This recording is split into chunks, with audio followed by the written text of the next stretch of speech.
प्यारे अधिवक्ता साथियों, आज राष्ट्रीय अधिवक्ता सम्मेलन में आपका बहुत बहुत स्वागत है। इस सम्मेलन को आयोजित करने वाली हमारी Azad Samaj party legal cell की कमेटी का, हमारे नेशनल चेयरमैन आर्या जी का, हमारे यूपी के प्रदेश के जो संयोजक हैं भाई रजनीश जी का, जो प्रदेश के प्रभारी हैं स्वराज सिंह जी का, और हर एक उस अधिवक्ता साथी का जिसने यहाँ समय दिया या जिसने इस कार्यक्रम में तन मन धन से योगदान दिया, मैं उन सबका बहुत बहुत धन्यवाद करता हूँ। इस मंच पर उपस्थित बहुत सारे अधिवक्ता साथी जो बहुत महत्वपूर्ण तरीके से अपने अपने कार्यों को अंजाम दे रहे हैं, हमारे नव निर्वाचित सेक्रेटरी साहब भाई घनश्याम नागर जी, भाई अनिल जी, आज की इस सभा में विशिष्ट अतिथि के रूप में यहाँ हमें आशीर्वाद देने आए पूर्व न्यायमूर्ति,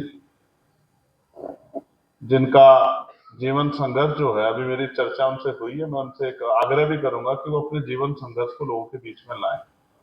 मैंने उनसे आग्रह किया कि वो एक किताब जरूर लिखें, जिस किताब के जरिए हम उनके जीवन संघर्ष को जान पाए। और मैं नहीं, मेरे जैसे लाखों करोड़ों नौजवान होंगे जो जानना चाहता है कि यहाँ से एक गांव से किसान के बेटे का सफर जो इलाहाबाद तक का था, वो किस तरह का सफर था, उसमें कितनी कठिनाई आई, हर कोई इसको जानना भी चाहेगा, पढ़ना भी चाहेगा।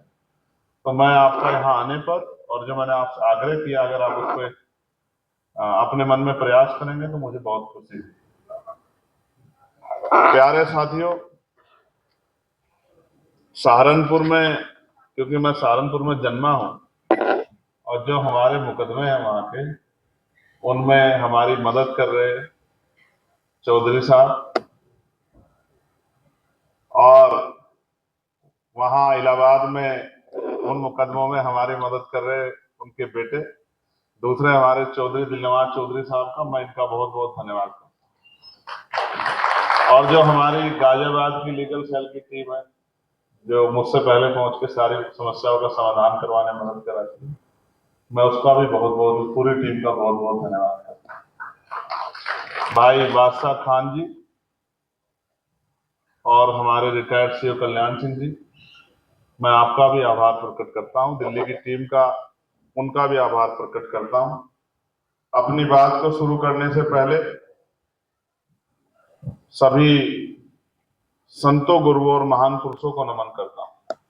और आज जिन दो महान पुरुषों में एक वीरांगना रही है मां अहिल्याबाई होलकर, उनका स्मृति दिवस है, उनको भी आज मैं जो है, स्मृति दिवस है, जयंती है उनकी जयंती पर मैं आज उनको भी नमन करता हूं।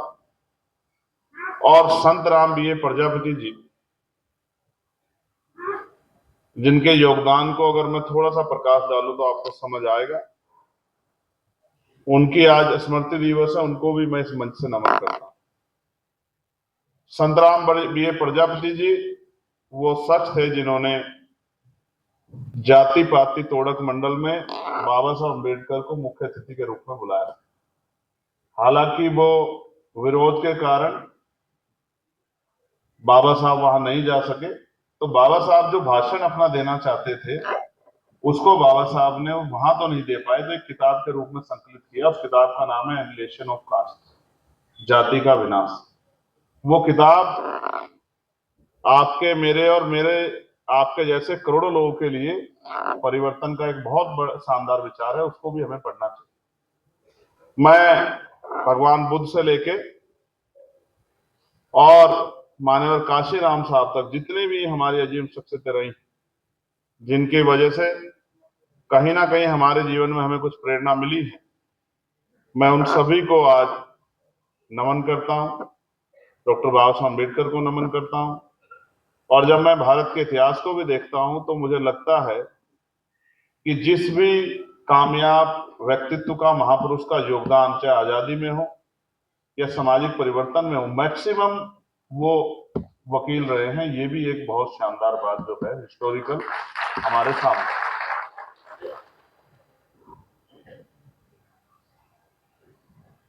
मैं आज ड्रेस में नहीं हूं, उसके लिए मैं अपनी लीगल सेल की टीम से माफी चाहता हूं। कारण ये है कि सार्वजनिक रूप से मैं उसको जाहिर भी नहीं कर सकता कि एक समस्या हो गई है, जिसके कारण जो है, जो मेरी व्यक्तिगत है कि मैं बहुत ज्यादा व्यस्त हूं और उस तरह से कार्यों में नहीं जुट पा रहा हूं। लेकिन क्योंकि लीगल सेल की टीम ने एक बड़ा प्रयास किया और 2 बार उनके सम्मेलन में जब उन्होंने जूम मीटिंग बुलाई तो मुझे अपनी बात रखने का मौका भी मिला। उसमें हमारी बहुत सारी अधिवक्ता बहनों ने भी भाग लिया और वो आज यहाँ मौजूद भी हैं। और एक हमारी अधिवक्ता बहन जो सोनभद्र से चल के आई। सोनभद्रा मतलब आप समझिए ये है झारखंड का बॉर्डर। हाँ, सोनभद्रा झारखंड को टच करता है। आसमा उनका नाम है। मैं ऐसी वीरांगना अपनी बहन को बहुत बहुत साधुवाद आभार प्रकट करता हूं। प्यारे साथियों, एक लंबी लिस्ट है, उसको पढ़ने से पहले मैं कुछ बताना चाहता हूं। ये साल था 2022 का। 10 मार्च को रिजल्ट आया था उत्तर प्रदेश के चुनाव, उत्तराखंड के, पंजाब के चुनाव। और क्योंकि हमने उत्तराखंड और उत्तर प्रदेश में बहुत मेहनत की थी तो हमें लग रहा था कि रिजल्ट हमारे फेवर में आए, इसलिए बड़े उत्साहित थे। और मैं खुद भी इलेक्शन लड़ा था उत्तर प्रदेश के मुख्यमंत्री के खिलाफ। मैं खुद भी गोरखपुर में जाके इलेक्शन लड़ा था। तो मुझे विश्वास था कि नाइंसाफी के खिलाफ वहां के जनता जो पीड़ित है, जो चाहते हैं कोई आके उनकी आवाज उठाए, वो मेरा साथ देंगे। और उम्मीद थी उत्तराखंड में भी 3 सीटें हमारी बहुत महत्वपूर्ण थी, जिन पे हमें उम्मीद थी कि उन सीटों को हम जीत जाएंगे। और उत्तर प्रदेश में भी एक मेरी और एक सिद्धार्थनगर की सीट ऐसी थी डुमरियागंज की, जिसको हमारा विश्वास था कि हम जीत जाएंगे। रिजल्ट आया और बहुत कम वोट मिले।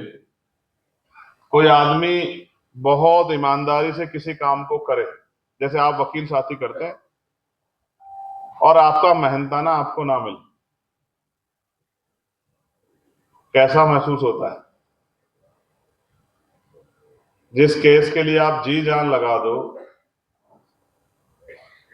और हमेशा उस केस में आप अपने आप को साबित करो, और जिस क्लाइंट के लिए, जिस भाई के लिए आप प्रयास कर रहे हो, और वो अंतिम समय पे आपका हाथ छोड़ दे, तो आपको कैसा लगेगा बताइए? कैसा लगता बताइए जोर से। तो मुझे भी बहुत बुरा लगा कि जिनके लिए मैंने जीवन लगा दिया, और इनको ये भी नहीं पता कि मैं अगर हमारी पार्टी, हमारा संगठन आगे बढ़ेगा, ताकत बनेगी, तो उसका फायदा भी उन्हीं को होगा। ये भी टेक्निकल बात है। तो फिर मुझे समझ आया कि बहुत भोला भाला समाज है और अभी उसको बहुत समय लगने वाला, इतनी आसानी से बात उसकी समझ में नहीं आई। तो निराशा हुई 10 मार्च को। फोन पे बात चल रही थी लेकिन उस तरह का उत्साह नहीं। मैं झूठ कहूं कि नहीं कोई फर्क नहीं पड़ा, ऐसा नहीं, फर्क पड़ा, पीड़ा हुई, क्रोध भी आया कि जिनके लिए सब कुछ, मुकदमे, जेल, लाठियां, तमाम तरह की मुसीबतें सहली, उन्होंने साथ क्यों नहीं दिया। 2-3 दिन गुजर गए। 15 मार्च को पार्टी का स्थापना दिवस होता है। हिमांशु जी का फोन आया कि हम दिल्ली में पार्टी का स्थापना दिवस मनाएंगे। तो हमने कहा साहब हम तो नहीं आए। तो बोले साहब आपको आना पड़ेगा, आप ही चीफ गेस्ट हैं और भाई विनय जी चीफ गेस्ट हैं, तो आपको आना पड़ेगा। तो मैंने इनसे पूछा क्या करना है, तो कहा कि घर पड़ के क्या करेंगे, जब इसी काम को करना है, जब आपने प्रोफेशन चुना है तो घर पड़ के क्या करोगे। तो तय हुआ चलेंगे, घर से हम लोग चले। और कई बार आपने सुना होगा गाजियाबाद में एक बहुत महत्वपूर्ण जगह है सिप्रा मॉल, उस मॉल के पास गाड़ी रोकी गई।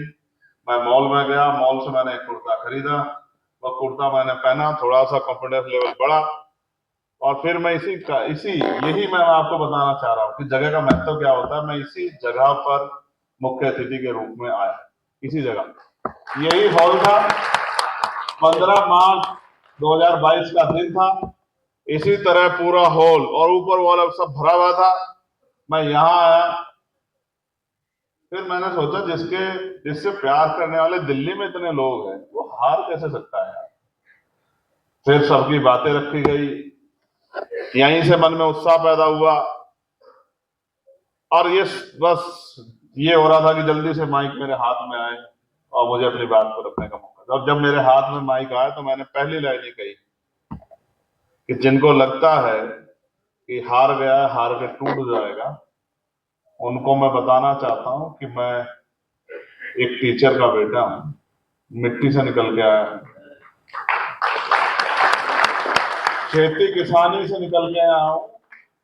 मिट्टी में तो मिल सकता हूं लेकिन हार नहीं सकता, इस बात को लोग समझते हैं।